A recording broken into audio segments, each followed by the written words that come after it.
भव्य स्वागत है। मंच पे जोरदार ताली और पारंपरिक रीति के अनुसार स्वागत करते हैं।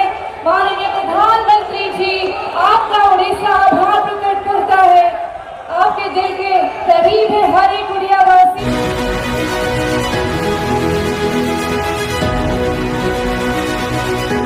साइप्रस के भी ब्राजील के सर्वोच्च राष्ट्रीय सम्मान से विभूषित किया जाना मेरे लिए ही नहीं एंड एट द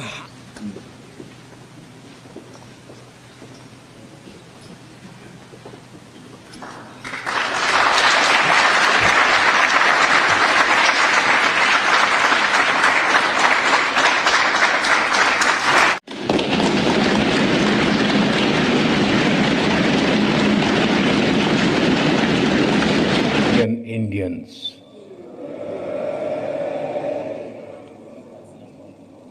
गाना नोन बहुत बहुत आभार व्यक्त करता हूं। ये सम्मान हमारे दोनों देशों की।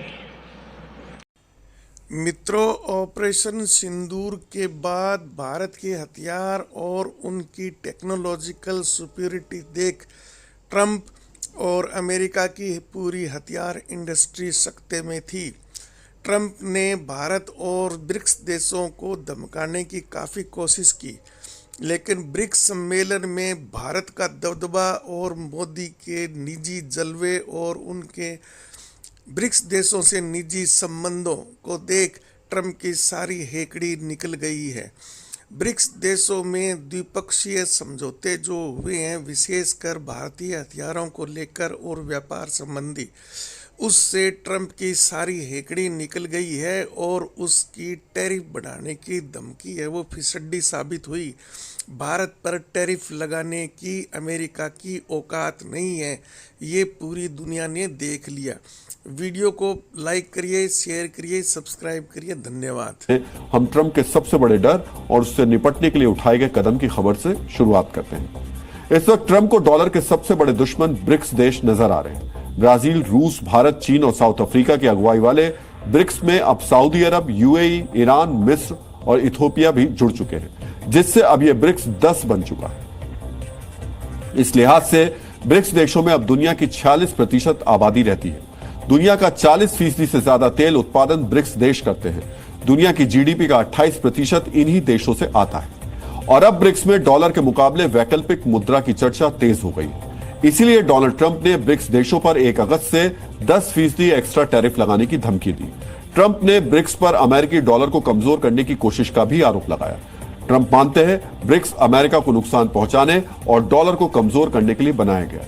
ट्रंप ने डॉलर को चुनौती देने वालों को बड़ी कीमत चुकाने की भी धमकी दी है। आज आपको ट्रंप ये सीधी तस्वीरें ब्राजीलिया से प्रधानमंत्री नरेंद्र मोदी की मौजूदगी और प्रधानमंत्री का भव्य तरीके से स्वागत किया जा रहा है। घोड़ों के दस्तों के साथ सैनिकों का ये पूरा दस्ता, इनकी मौजूदगी और प्रधानमंत्री के कार के साथ चलना एक प्रकार से उस सम्मान को दर्शाता है जहां पे भव्य तरीके से प्रधानमंत्री का स्वागत किया जा रहा है। और प्रधानमंत्री के वाहन के साथ ये घोड़ों का जो दस्ता है सैनिकों का, और ये अपने आप में सलामी गार्ड के तहत प्रधानमंत्री को यहाँ पे भव्य स्वागत ब्राजीलिया में, क्योंकि प्रधानमंत्री अब पहुंचे हैं द्विपक्षीय एक तरीके से राजकीय यात्रा की यहाँ पे शुरुआत हो रही है ब्राजील के साथ में। दोनों ही देशों के झंडों के बीच में प्रधानमंत्री मोदी और ब्राजील के राष्ट्रपति लूला डी सिल्वा के बीच ये महत्वपूर्ण बातचीत अब शुरू होने वाली है कुछ ही देर बाद।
largest democracy, I bring with me the goodwill and greetings of 1.4 billion Indians.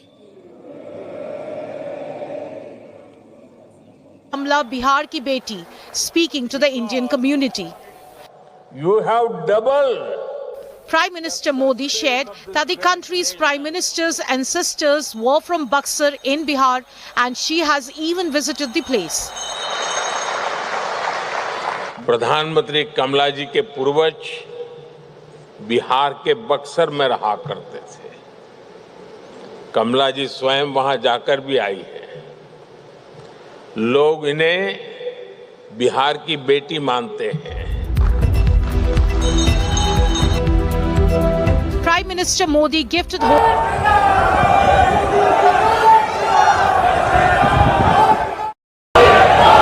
के सच्चे सपूत हर एक भारतीय की दिल की धड़कन माननीय प्रधानमंत्री श्री नरेंद्र मोदी जी का भव्य स्वागत है। मंच पे जोरदार ताली और पारंपरिक रीति के अनुसार स्वागत करते हैं। माननीय प्रधानमंत्री जी, आपका उड़ीसा आभार प्रकट करता है। आपके दिल के करीब है हर एक उड़ियावासी।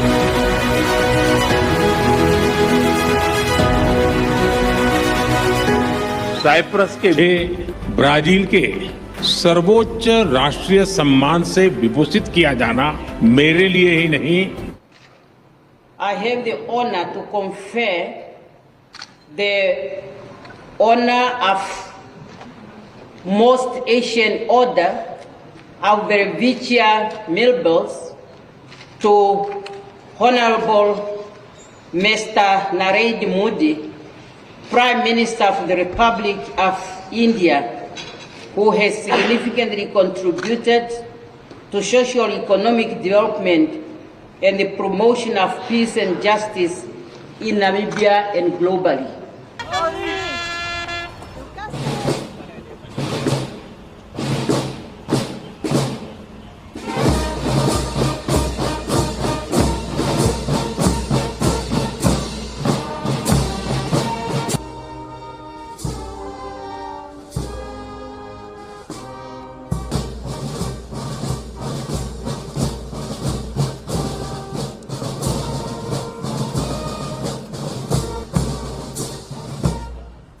En esta ocasión se ejecutará toque de silencio.